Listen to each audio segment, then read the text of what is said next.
Seja muito bem-vindo ao Sem Medo na Web.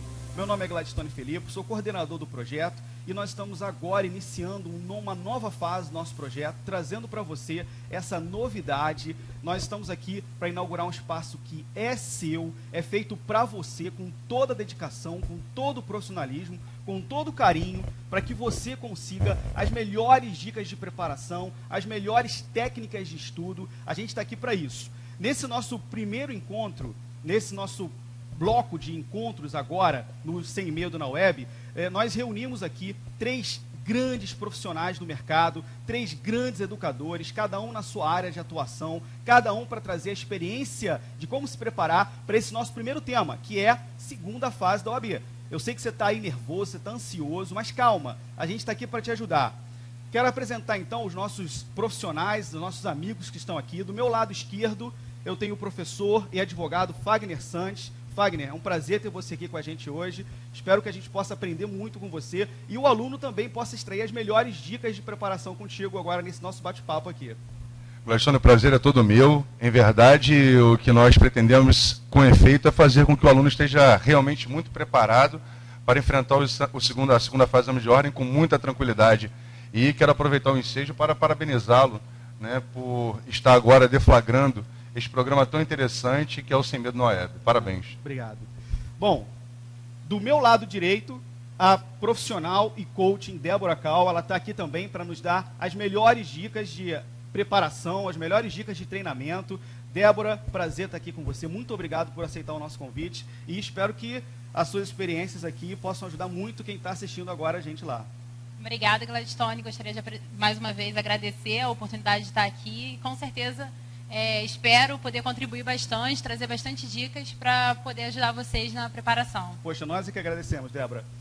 Na ponta ali, meu querido amigo, professor, advogado, tributarista, Cláudio Carneiro, experiência em pessoa em preparação. Cláudio, muito obrigado pelo convite, é um prazer ter você aqui com a gente. Espero que também você possa acrescentar demais aqui para o aluno que está ali olhando para você, vendo você um exemplo de preparação, de profissional, de advogado. E muito obrigado pela sua presença aqui hoje, viu? Bom, Gladstone, o prazer é todo meu. Eu queria te dar os parabéns aí pelo projeto, pela iniciativa. Você está em muito boas mãos.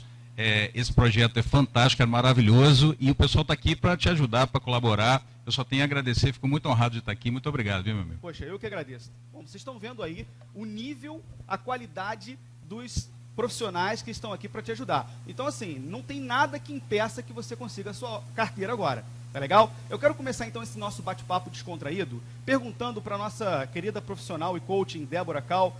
Débora, a minha dúvida é a seguinte: isso que eu vejo em treinamentos, isso que eu vejo em anos de dedicação à segunda fase de alunos meus para ordem. É o seguinte, o aluno passa pela primeira fase, uma primeira fase bastante cansativa, bastante desgastante, e esbarra numa segunda fase, e nessa segunda fase ele tem que se preparar especificamente para aquela matéria que ele escolheu.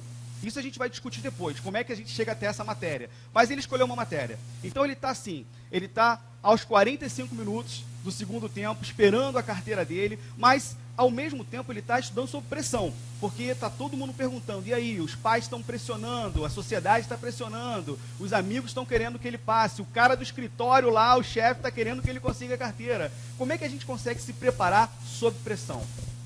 Bom, é uma pergunta bastante importante, porque realmente a gente sabe que, principalmente a segunda fase, né, justamente como o Gladstone falou, a gente já está tão próximo de conseguir atingir aquela nossa meta, vai batendo desespero, né, aquela dúvida, e se eu não conseguir, o que vai acontecer?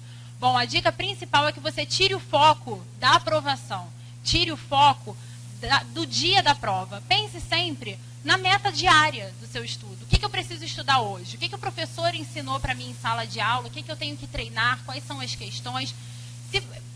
Faça todo o seu foco no processo de estudos. Esqueça essa parte a parte que acaba sendo a principal, é o dia importante, mas esquece ele, porque isso só vai gerar ansiedade. Ah, interessante isso. Porque estudar sob pressão a gente não consegue, acaba que embaralha a matéria na cabeça, a gente não consegue se concentrar, né? Exatamente. E tem justamente a facilidade de você estar fazendo dessa vez a matéria que você escolheu, que você tem mais afinidade, que é ao contrário da primeira fase, que você tem várias matérias, algumas você tem mais afinidade, algumas você estudou mais já durante a faculdade. facilidade, outras não. Legal. Cláudio, eu quero te perguntar agora o seguinte, vamos falar especificamente de segunda fase agora. Teu aluno está lá assistindo a tua aula, presencial ou online, ele está lá olhando para você, falando, poxa, eu quero passar, eu preciso passar, eu estou aqui para extrair o melhor. Mas uma dúvida comum é a seguinte, peça. O aluno está querendo que o professor adivinhe qual é a peça. Porque é incrível. Todo aluno pergunta, professor, qual é a peça que vai cair? Professor, qual é a peça que vai cair? E a gente não sabe o que responder, porque a gente não sabe qual é a peça. A gente pode ter uma vaga ideia, pela experiência de outros exames, o que pode vir a cair. Mas eles querem que a gente adivinhe a peça. Eu quero que você nos ajude. Diga o seguinte, como é que controla esse aluno? Como é que diz para ele que você não sabe qual é a peça que vai cair, mas você, pela experiência que você tem, como é que você consegue dar o caminho e orientar e direcionar ele para a peça certa? Bom, a primeira aula é exatamente o seguinte, a gente controlar essa ansiedade, né? E como é que a gente faz isso? Primeiro você tem que ensinar ao aluno o planejamento. E esse planejamento tem que ser cumprido, senão não é um planejamento. Uhum. Então você tem o planejamento e tem as metas a serem cumpridas. Então o que a gente faz? Esse é o dever do professor, né? A gente faz o mapeamento estatístico das provas, das peças de maior incidência e procura didaticamente colocando aquelas peças que têm uma incidência maior durante o exame até chegar na última peça. Eu, particularmente, eu coloco as peças mais difíceis ao final, exatamente para que ele tenha aquela sensação de segurança. Eu acho que isso é importante, você está fazendo a sua peça, mas você ter segurança em você mesmo. Porque senão chega na hora do exame e você não consegue render fazendo a prova, controlando o tempo. Então a gente faz, eu particularmente faço isso. Eu coloco o planejamento para eles, a partir disso eu vou fazendo as peças de maior incidência, coloco as mais difíceis ao final, e aí a partir daí ele já vai fazer 40, 50 peças, e eu costumo dizer que treinamento difícil combate fácil. Então ele vai treinar para chegar na hora ele tá voando baixo, né? Porque a dúvida dele é a seguinte, ele acha que o professor tem que acertar qual é a peça da segunda fase. E a gente não tem como acertar qual é a peça da segunda fase, né? A gente pode, como você disse, no treinamento, na observação, tentar intuir qual pode ser, mas dizer com certeza qual é, não tem como, nenhum professor consegue acertar de fato a peça. Às vezes o professor dá na segunda fase 15 peças, uma cai, ele diz, opa, não foi a que eu falei, mas ele deu 15 peças, né? Verdade. Então não tem como, não é isso, Cláudio? Eu até diria mais, assim, eu acho que se a gente aposta numa peça, eu acho que você instiga aquele aluno um pouco mais preguiçoso a estudar só aquela peça confiando no teu taco. Então eu acho que primeiro que é um chute, você não tem como saber se aquela peça vai cair ou não. E segundo que se você faz isso, você instiga ele só a estudar aquilo apostando que vai cair. Então eu vou direcionar todo o meu esforço naquela peça. Aí chegando cai aquela, aí ele fica desolado, bota a culpa no professor, é decepcionado. Então eu acho que realmente a gente não pode fazer isso, tem que obrigar ele a estudar todas as peças do edital, lógico que dando mais ênfase naquelas mais importantes, né? Ah, legal. Bom, quero perguntar agora para o meu amigo, professor, advogado, Fagner Sandes. Fagner, uma outra dúvida comum dos nossos alunos é a seguinte, ele já passou pela fase de descoberta da peça, ele já está lá tentando trabalhar com a peça, ele já está na hora da prova, está diante da prova ali. Ansiedade, nota 1000, o cara já está com o coração acelerado, primeira coisa que ele faz é olhar a peça. Na verdade são duas perguntas. A primeira, é de fato lenda ou é verdade que a gente tem que começar pela peça? E a segunda pergunta, o que ele tem que fazer ali para ele não zerar na peça? Porque a dica número 1 é, você tem que acertar qual é a peça. Correto? Você tem que acertar. Mas e aí, acertando a peça ou não acertando? Vamos supor que ele erre a peça. Ele errou a peça. Tem como conseguir alguma coisa? O que ele faz para não zerar na peça da segunda fase? Gladstone, eu costumo dizer o seguinte nas minhas turmas de segunda fase. Primeira situação que você tem que realmente se deparar diante do exame é ler a prova por inteiro. Por quê? Não raras vezes, e isso obviamente é muito constante, o aluno quando ele adentra nas questões discursivas, ele já percebe de antemão a resposta que ele tem que aplicar ali naquela questão. Então ele já reserva os pontos necessários para poder, né, garantir ali o mínimo daquelas questões dissertativas. São 4 questões. Então se ele conseguir 2 de imediato ou 3 de imediato e uma ou duas ele não lembrar, no final ele volta. Então, a leitura inicial da prova por inteiro, eu acho que é basilar e é de extrema importância para que até o aluno possa ficar mais tranquilo na hora de redigir a peça e as questões. Porque, vejam bem, na medida em que eu respondo as questões, eu vou ter muito mais tempo, respondendo as questões com segurança, eu vou ter muito mais tempo para fazer a prova. A prova prático-peça que eu estou dizendo. Então, quando eu chego na peça propriamente dita, evidentemente, depois da leitura, ainda que perfunctória que eu tenha feito, acerca daquele problema que foi passado, eu vou ter ideia de qual é a peça que eu vou fazer.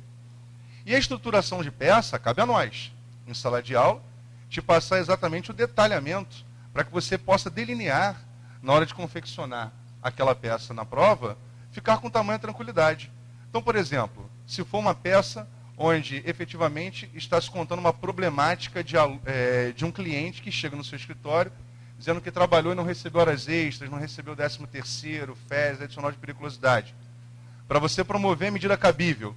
Evidentemente, eu não tenho outra peça senão a petição inicial, uma reclamação trabalhista.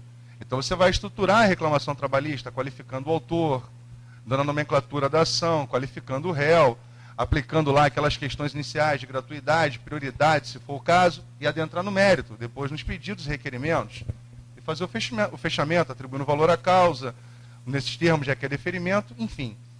Se a questão falar sobre uma decisão que o juiz concedeu diversos pleitos formulados pelo autor na petição inicial. Então, evidentemente, ali a questão está versando sobre uma sentença. Cabe a você, portanto, redigir um recurso ordinário. Se for para fazer uma contestação da mesma forma, ou seja, trocando em miúdos, a banca vai deixar muito claro qual é a peça, pelo menos no direito do trabalho, qual é a peça que ela quer. E aí cabe a você ter discernimento e tranquilidade na hora de fazer a leitura daquela problemática, entender efetivamente qual é a estrutura que você vai aplicar, porque a peça você já sabe. Pode ser, e é até interessante, desculpe me alongar um pouco mais, é até interessante porque em segunda fase de Direito do Trabalho, é praticamente um padrão, ou é petição inicial, pode ser uma reclamação trabalhista, ou uma ação de consignação e pagamento, ou contestação, ou recurso ordinário. É padrão. Uhum. Excepcionalmente no 14º exame, a banca inovou. E quando inovou, desculpe a palavra, fez besteira. Porque inovou querendo trazer um embargo de terceiro, e aí confundiu o pessoal porque não falou sobre a desconsideração da personalidade jurídica e integração do ex-sócio no polo passivo da execução. O que deu ensejo, portanto, ao alunado fazer a peça de embargo de terceiro, e o gabarito oficial trouxe embargos à execução. E aí, depois de tantas indicações, a comissão do exame baixou lá um ato dizendo que aceitaria as duas em razão do Instituto da Fungibilidade. Enfim, então, quando inova, ela traz alguma coisa que também não foge muito da nossa aplicabilidade prática, do nosso dia a dia. Embargo de terceiro é algo natural, embargo de execução é algo muito natural. Agora, nunca foi cobrado um agravo de instrumento, que é um recurso muito simples de fazer, um agravo de petição, que é um recurso cabível em sede de execução, também muito tranquilo de fazer. Então, a ideia central norte, se assim eu posso dizer, para efeito de confecção de peça é: leia o enunciado com tranquilidade. Ali eu não tenho dúvida que no bojo você vai conseguir extrair qual é a peça a fazer. E a estrutura, eu não tenho dúvida, você sabe, e é só ter tranquilidade para redigir a peça, sem esquecer os detalhes de formatação. Maravilha. Bom, Débora, eu tenho uma outra dúvida aqui. Agora entrando um pouquinho na sua especialidade, que é coaching. A gente sabe que a OAB hoje em dia, ela está basicamente como um nível de concurso público. E acho que a preparação para a primeira fase é diferente da preparação para a segunda. Porque na segunda você só tem uma matéria para estudar. Na primeira você tem 16, 17 matérias. Na segunda é só uma. Minha dúvida é a seguinte: vale a pena fazer um planejamento de tópicos daquela sua matéria? Vale a pena, por exemplo, estudar, fazer um planejamento de peças, fazer um planejamento de tópicos, fazer um planejamento de coaching para a segunda fase? Sim, com certeza. Até ajuda, vai um trabalho conciliando o trabalho do professor na sala de aula, com o trabalho do coaching por fora. que acontece?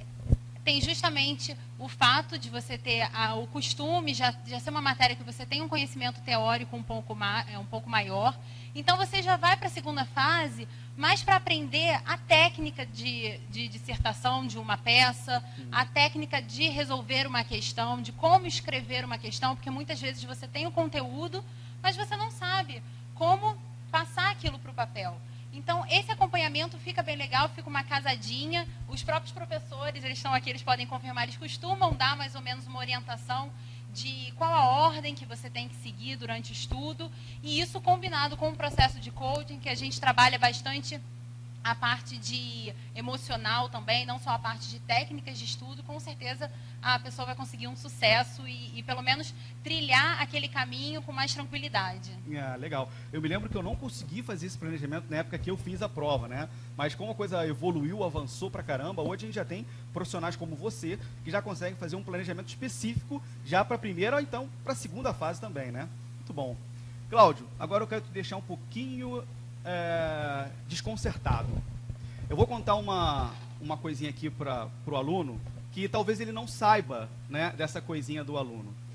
Você é um exímio dançarino de tango, né? O Cláudio dança tango maravilhosamente bem. Então, veja, dançar, tocar um instrumento, fazer qualquer atividade que você consiga se distrair, que você goste, fazer uma luta, fazer qualquer coisa. Você acha que vale a pena? Lembra que a gente falou sobre a pressão? O aluno que está sob pressão, você acha que vale a pena para esse aluno intercalar estudos com alguma coisa de lazer, ou ele tem que meter as caras mesmo, não dá para ter lazer, full time de estudos? O que você nos aconselha já que você é um exímio dançarino, o que você nos aconselha aí? Bom, pessoal, esse exímio dançarino é dólos bônus, né? Dizem que os amigos não têm defeitos, né? Então, eu danço alguma coisinha, né? Mas eu acho que fiz uma escola de dança e tal. É uma coisa que eu gosto bastante.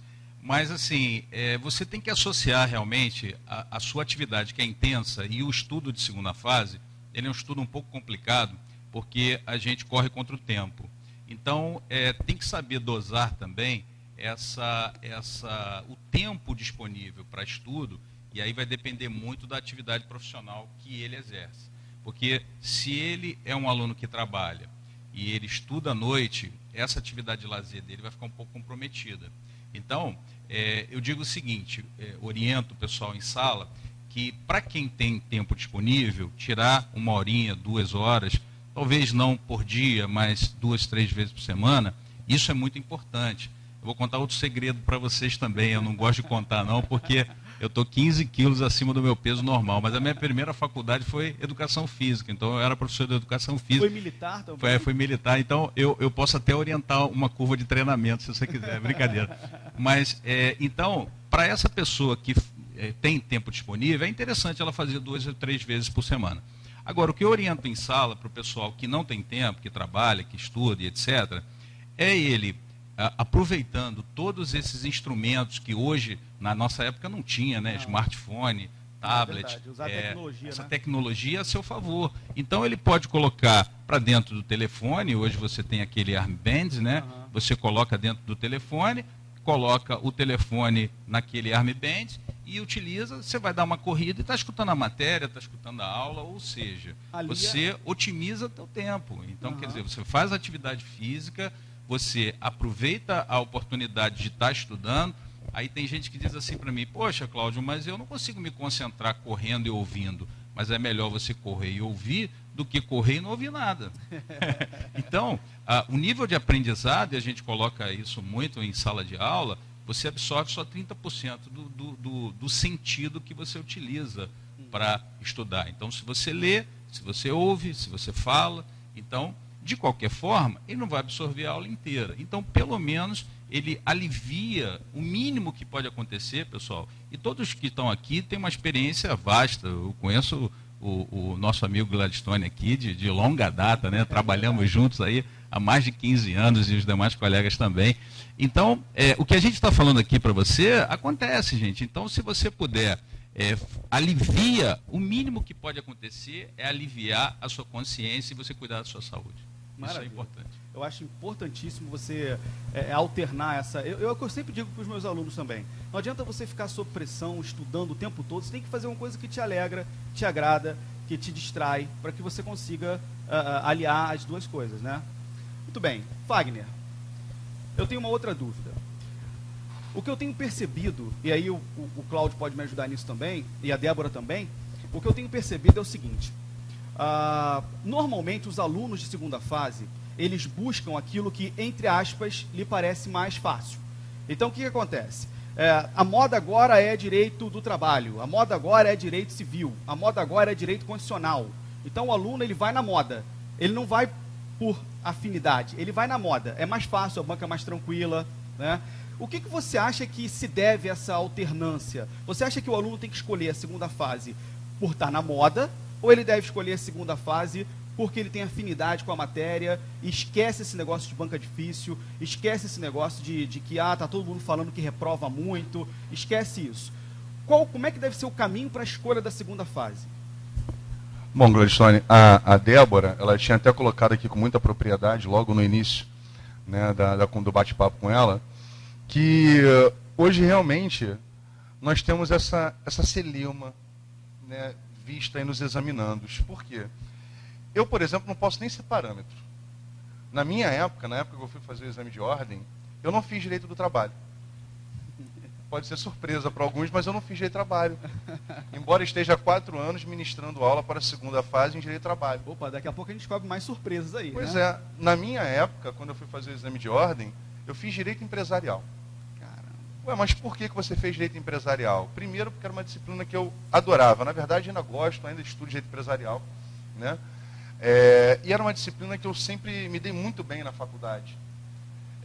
E de modo que o direito do trabalho, à época, eu via uma certa dificuldade em razão da quantidade de peças, né, que se podia exigir em exame. Então, eu não poderia ir para uma prova no risco de não passar.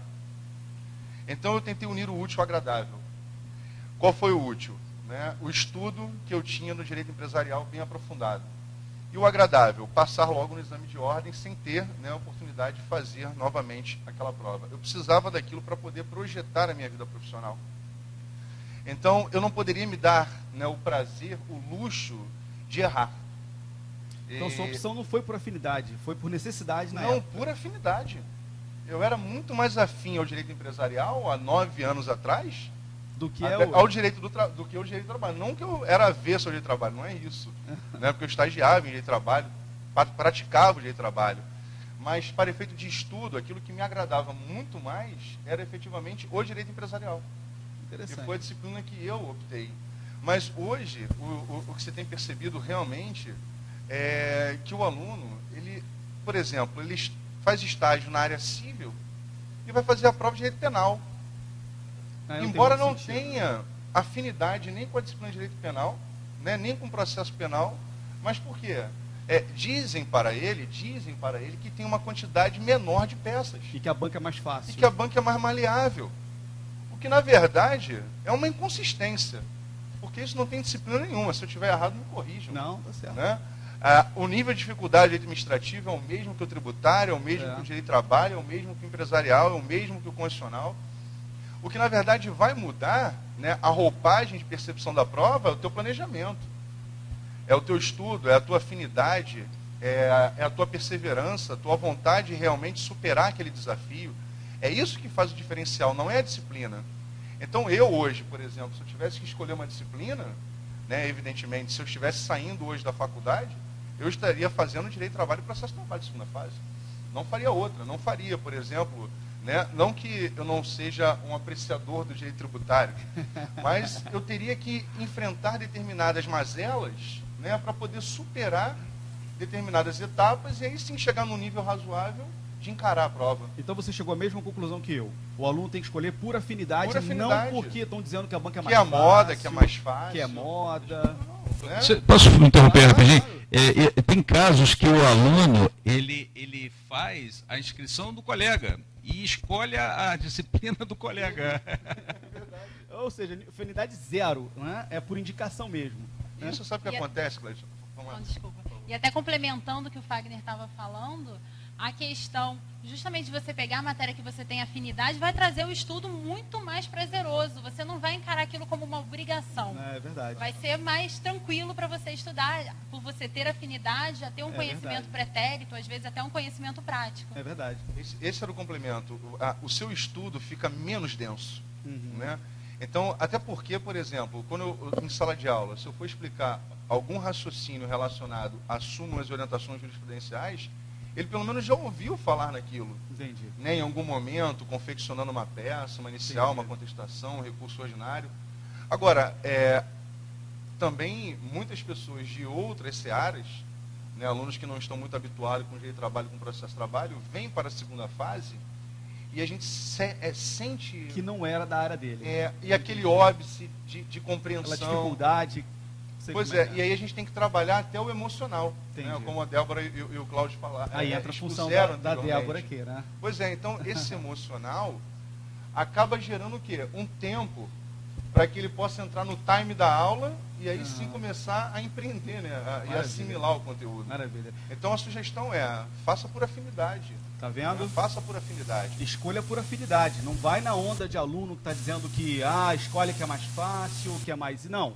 Escolhe por afinidade. Se você já trabalha com aquilo, se você lida bem com aquela matéria, vai nela. Não fica preocupado que a banca é difícil, que a banca não. Se você está bem preparado, você passa em qualquer matéria. Tá legal? Bom, agora eu quero fazer uma pergunta comum para todo mundo. Né? É a seguinte, e depois eu também vou falar a minha experiência sobre ela. Né? Minha pergunta é o seguinte, a gente pode começar com a Débora. Minha pergunta é a seguinte, todos nós aqui somos advogados, todos nós aqui já passamos no exame de ordem. Então, há algum tempo atrás, alguns, como eu, né? Não vou falar quanto tempo para não ficar ruim, mas alguns aqui já passaram há algum tempo. Minha pergunta é o seguinte, começando aqui com a Débora. Débora, como é que você se preparou e como é que você escolheu sua segunda fase? Bom, a escolha da minha segunda fase foi bem fácil, né? Eu sempre gostei muito de direito do trabalho, né? O Fagner sabe. Eu tive ótimos professores na faculdade de Direito do Trabalho e Processo do Trabalho. E isso me incentivava muito a gostar ainda mais. Embora o meu estágio na época de faculdade fosse todo na área civil. Caramba! Mas aí era por questões práticas, né? Era muito mais fácil conseguir uma oportunidade na civil, pelo menos para as minhas condições. Então, eu realmente estava estagiando na civil, mas estudando direito do trabalho. E sempre foi minha paixão. Sou pós-graduada também em processo e direito do trabalho. Mas o estudo, eu acho que é um estudo muito mais simples, porque você tem como prever, pelo menos em processo e direito do trabalho, fica muito mais simples, você já tem afinidade com a matéria, você já sabe mais ou menos o que vai cobrar, você sabe que se você treinar efetivamente todas as provas antigas, tanto de questões quanto de as peças, você vai o estudo vai fluir e na hora da prova você vai sentar ali, você vai visualizar exatamente, você pode pegar as provas antigas, imprimir, você vai olhar ali o caderno de questões, você vai ver que é idêntico ao que você está acostumado a fazer. E essa é até uma dica legal, que é a mesma que é aplicada, por exemplo, para redação de concurso público, é você imprimir as provas antigas, a folha de resposta e praticar em casa ali mesmo. Legal. Porque aí você já vai ter mais ou menos a noção de espaçamento, de tudo mais, e vai ficar mais fácil na hora de você escrever. Na hora de você na hora que você está efetivamente na prova. E você se preparou assim, imprimindo as provas e fazendo a segunda fase? Fazendo muita questão. Eu fiz cursinho para a segunda fase, a professora, óbvio, dava o caminho das pedras, mas sem a prática em casa não tem como, não adianta. Você tem que praticar bastante. Cláudio, falando do Cláudio aluno, não do Cláudio professor, como é que foi a sua preparação para a sua prova? Bom, eu queria só fazer um adendozinho na questão da afinidade, que uma vez um aluno chegou para mim e falou assim, eu me inscrevi por afinidade, porque meu amigo, que é muito meu amigo, escolheu essa matéria, eu escolhi também. Então, a afinidade não é afinidade com o amigo, é com a matéria, hein, pessoal? Então, a minha experiência enquanto aluno foi uma experiência interessante, porque eu vivi, e eu falo isso em sala, o pessoal não acredita, eu vivi uma relação com o direito tributário de ódio e amor, porque era a disciplina que eu mais odiava na faculdade, eu odiava com todas as minhas forças de direito tributário. Isso é um caso inédito, né? Porque eu não tinha empatia com o professor, nada contra ele, mas eu não tinha ele também com a turma. E aí aquilo começa a desagradar, né? E você acaba, não vou precisar disso para nada, isso é um erro, pessoal. Nunca pense assim, diga, essa matéria não vai servir para nada, porque eu sou uma prova disso. Então, eu escolhi essa matéria, tributário, até por uma questão pessoal minha, de querer fazer, porque eu não sabia nada. Eu falei, não, isso é uma questão de honra. E a partir daí, eu comecei a gostar, e mais à frente, né, e somos todos alunos a vida inteira, e mais à frente você vai continuando estudando, fazendo a especialização. Quando eu fui fazer a prova do mestrado, tinha um professor meu na sala. Aí eu falei, pô, que bacana, eu estou fazendo a prova com um professor meu, né, de uma disciplina que eu odiava, não era esse o mesmo professor, né? Então, assim, a minha experiência foi uma experiência um pouquinho diferente, mas eu recomendo a vocês, isso que todos os colegas aqui falaram, a Débora, o Fagner, que é você escolher por afinidade aquela disciplina. Eu escolhi, sim, tributário e segui essa carreira por ódio. Que não deixa de ser uma afinidade. Mas às vezes, aquela pessoa que você mais odeia é aquela pessoa que você ama, hein? Aí de repente você casa com ela. Então, por afinidade, você tem que escolher aquilo que você quer efetivamente. E o planejamento é muito importante, é você cumprir as suas metas. E aí, só para finalizar, eu também fiz que nem a Débora. Eu peguei provas anteriores, fui fazendo. Isso é importante, pessoal. Faço as provas de trás para frente. Não pegue as iniciais. Por quê? Principalmente em tributário. Porque a atualização legislativa ela é muito dinâmica. Então, se você pegar, por exemplo, uma prova de 15 anos atrás e vir de lá para cá, a probabilidade de você estar estudando matéria defasada é muito grande. Então, você pega a última, a penúltima e assim sucessivamente, até onde você conseguir chegar dentro do teu planejamento. Essa é a ideia, muito treino. Fagner. Bom, o meu caso não foi muito diferente, né? Como eu já havia dito, optei por empresarial, por afinidade à época. O meu estudo para a segunda fase foi denso, foi muito denso, porque eu não podia me dar o luxo de ficar reprovado. Eu trabalhava, estagiava, e eu tinha só a noite para estudar quando não estava, né, na faculdade. Finais de semana debruçado, né, sobre livros, jurisprudência e fazendo peças e mais peças. E como era o treinamento para peças? Não diferente do Cláudio, da Débora e o seu também.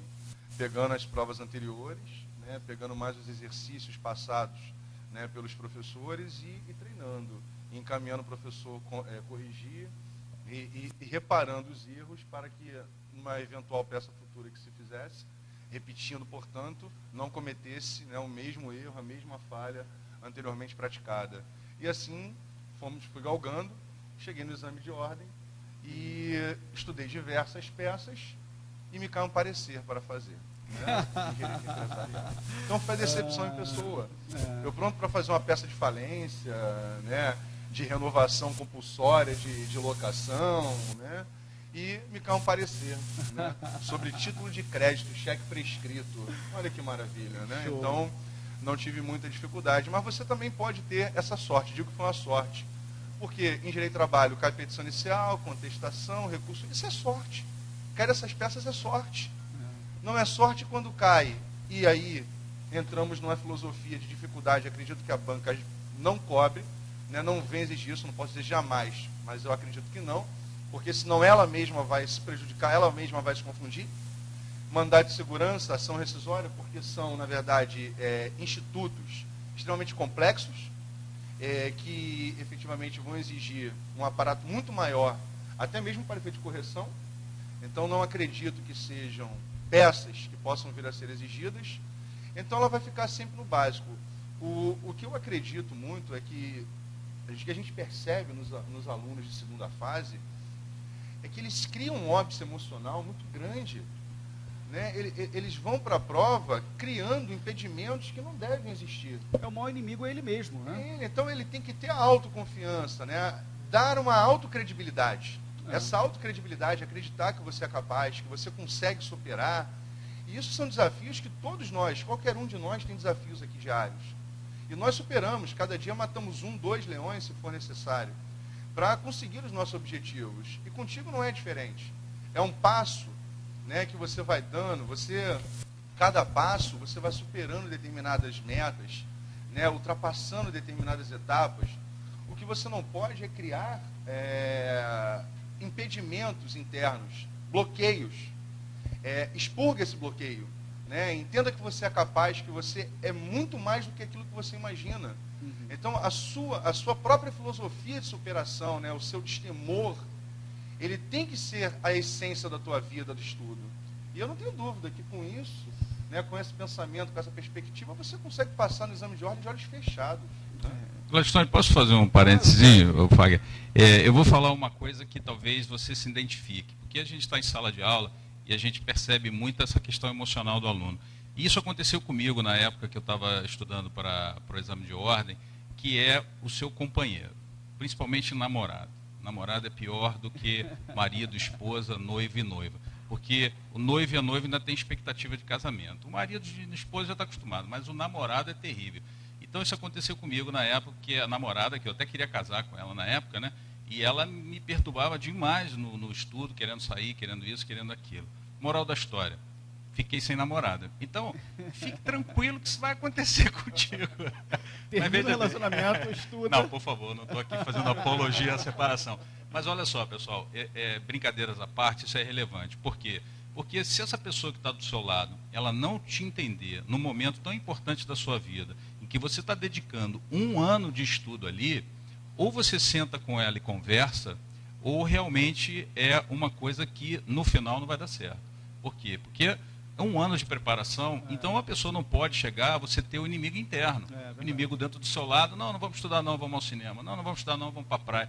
Então, é complicado, e isso abala emocionalmente, porque o candidato, tudo que ele quer, e isso é uma verdade, tudo que ele quer é alguém que diga para ele, não estuda não, vamos tomar um chopp, não estuda não. Por quê? Incentivo negativo. Exatamente, porque ele se sente, eu fui, porque ele insistiu muito. É verdade. Então isso é importante, pessoal, não caia nessa armadilha. Eu não sei se verdade. vocês concordam com isso. Na verdade, assim, o examinando, tudo que tiver de bom para tirar do caminho, ele acaba indo né? para o que tem de bom para tirar ele do caminho. Para tirar do caminho.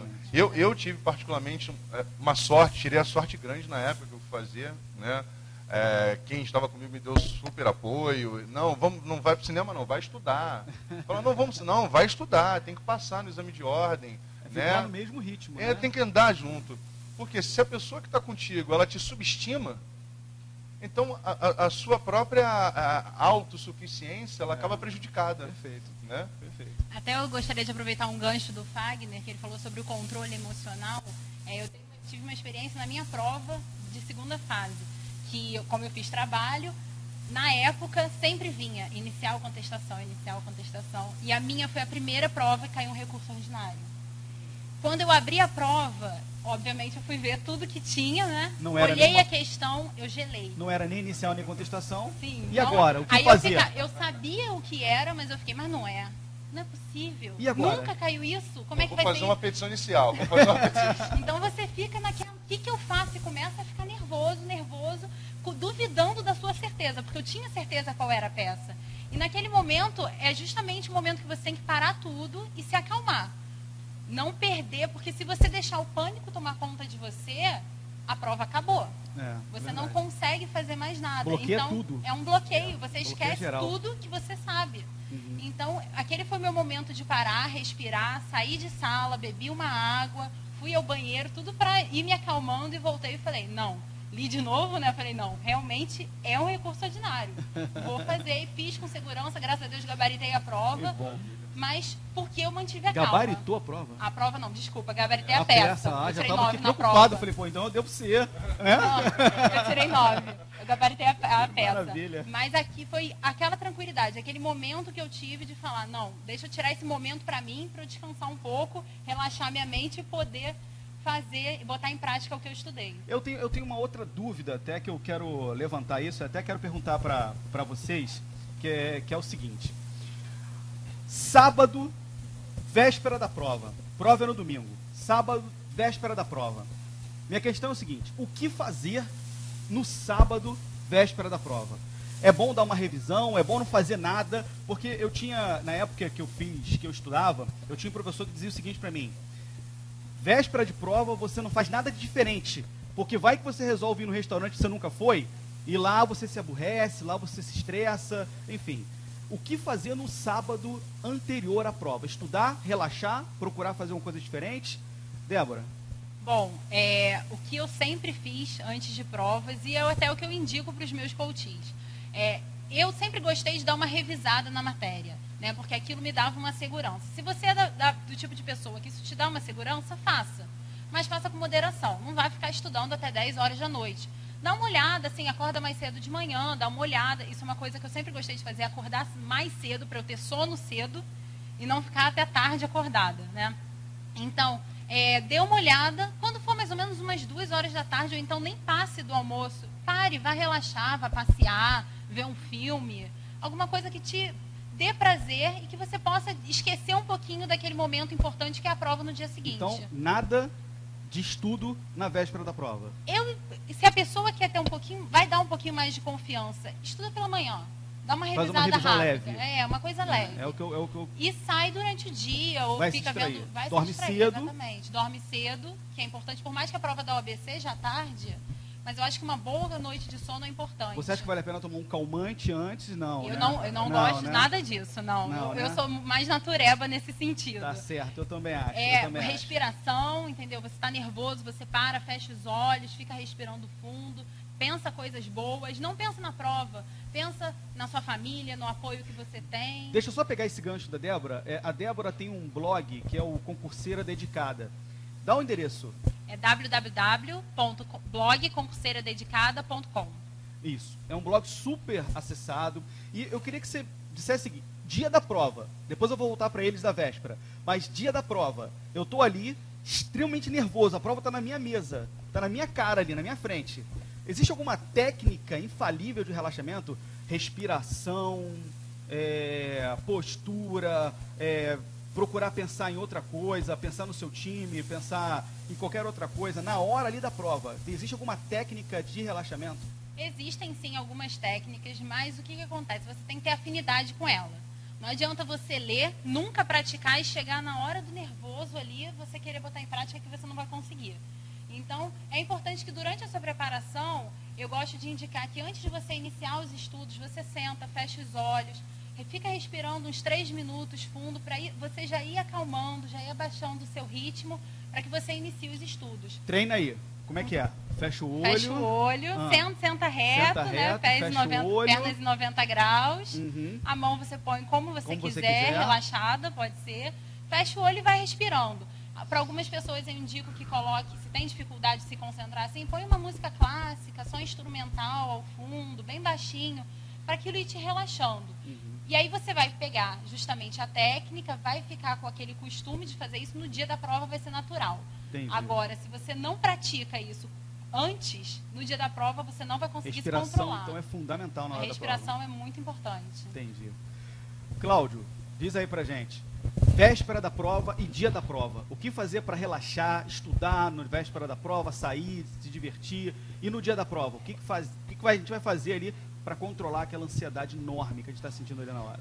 Bom, hoje eu tenho outra opinião sobre isso, né? São mais de 15 anos nesse negócio, então a gente já vai se acostumando a ter o feedback dos alunos. Então, o que eu percebia era que o pessoal ficava muito apreensivo na véspera se não pegasse nada para ler. Nada. Então, isso tinha um efeito contrário. Então, o que eu recomendo hoje aos alunos é o seguinte: na véspera da prova, fazer um pouquinho de cada coisa.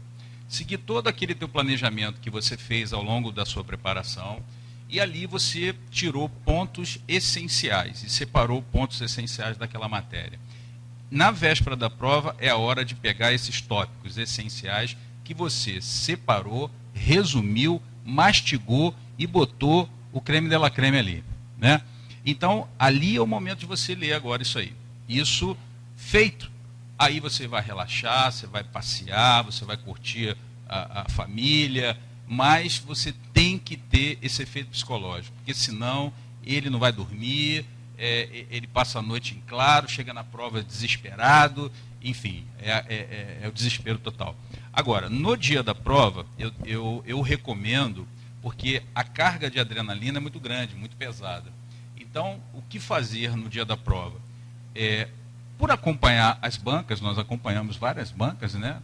A modificação das bancas examinadoras, e sempre tem uma questão fácil na prova. Sempre tem uma questão fácil e tem uma questão difícil. Então você pega, como o Fagner falou, lê a prova como um todo, rapidamente, para não perder tempo, e você identifica aquela questão fácil. Vá nela. Vá nela porque você descarrega toda a tua adrenalina naquela questão, e aí sim você está tranquilo para fazer o resto. Essa é a dica para que ele possa tirar todo aquele nervoso que está concentrado dentro dele ali, associando o que a Débora colocou, dá uma paradinha, faz um exercício de respiração, vai no banheiro, joga uma água, mas ele precisa ter uma descarga energética. Legal. Então, e retomar a confiança. Legal. Fagner? Bom, com relação à véspera, eu também sempre aconselho não ficar o dia inteiro estudando. Claro que durante o teu estudo, de repente algum ponto passou, né, sem que você tivesse observado, feito aquela leitura básica. Ah, esqueci de ler a lei do fundo de garantia. Então você pega na véspera, dá uma lida na lei do fundo de garantia, pelo menos para você se situar topologicamente, né, dentro da lei. Se houver alguma questão, você sabe onde, né, vai fundamentar a peça uma questão discursiva. Eu acredito que no final do dia seja o momento para estar junto daquele que, né, está ali conosco, aguardando, né, aquele momento, aquele fatídico dia que é o exame da ordem. Vá no cinema, vá no teatro, mas não na sessão de 10h30 a 11 horas da noite, né, uma sessão mais antecipada, 4 e pouca, 5 e pouca. Não corujão, né? Não corujão, né? Para chegar em casa cedo, dormir cedo, como a Débora sugeriu, para você acordar bem e disposto para o dia seguinte. E no dia da prova, né, saia com bastante antecedência. Eu moro ao lado, não importa, saia com bastante antecedência. Qualquer tipo de situação pode criar um entrave para você chegar no local da prova. Então saia com bastante antecedência, ainda que você more próximo. E no momento da prova, me reporta o que foi dito pelo Cláudio e pela Débora, que na verdade é o padrão de orientação para o dia da prova. Maravilha. Bom, a gente já está encerrando o programa. O papo está tão gostoso que a gente nem percebeu o tempo passar. A gente precisa dar um fim aqui, a gente precisa terminar o programa. Mas antes de terminar, eu queria, assim, 1 minuto de cada um para dar uma mensagem final de ânimo, uma injeção de ânimo para esse pessoal e dar um contato, né? Um site, um blog, um telefone, um e-mail, um contato, porque se o aluno que está assistindo agora tiver uma dúvida sobre esse tipo de preparação, ele manda um e-mail e pergunta. É uma forma de um canal que ele tem aberto para perguntar direto para o profissional, para o especialista. É legal? Vamos começar com a Débora. Débora, uma mensagem rápida de otimismo aí e um contato para que possa chegar até você. Tá bom. Bom, o mais importante é que você mantenha a calma, tá? No dia da prova, relaxa. No dia anterior, faz o que a gente conversou, né? Descansa um pouquinho, não fica vidrado, evita aquelas pessoas no dia da prova que tá ali no corredor, nervosa, chorando, desesperada, dizendo que já é a 10ª vez que faz a prova e que nunca vai passar. Se guarda um pouquinho, fica um pouquinho com você, pensativo, mais tranquilo. E tenha confiança, você já passou por uma etapa, você já teve uma vitória. Você agora está indo para a segunda, você tem que confiar em você, a confiança é o mais importante.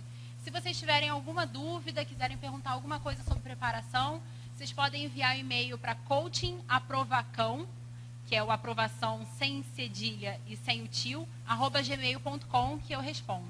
Obrigado, Débora. Cláudio? Bom, eu queria deixar uma dica bem objetiva. Uma vez eu ouvi isso e achei assim fantástico. O seu sucesso começa onde os outros terminam com fracasso. Mas não é o fracasso de não ter tentado, é o fracasso de ter desistido. Então, nunca desista. Seja o que acontecer na sua vida, você escolheu isso, você vá até o final. Porque você já deve ter visto aquela figurinha, né? Você cava, onde você desiste, faltava 1 centímetro e você chegava ao tesouro. Então, não desista, vá até o final. Então, se você quiser, vai ter um maior prazer em ter você nas nossas redes sociais, no Facebook Cláudio Carneiro e também no nosso site www.claudiocarneiro.com.br, e lá você tem todos os nossos contatos, viu? Sucesso para você e acredite em você e nesse projeto fantástico aí, tá bom, meu amigo? Obrigado, parabéns, Cláudio, viu? Muito obrigado. Fagner? Bom, o meu conselho é que você confie muito em você. Que você, na verdade, consiga fazer com que a tua autoestima, em razão do teu estudo, ela prevaleça sempre. Não deixe jamais, né, que um terceiro ou algum fator externo possa influenciar na tua determinação, no teu objetivo, no teu foco. Se você perseverar, eu não tenho dúvida que você vai chegar lá.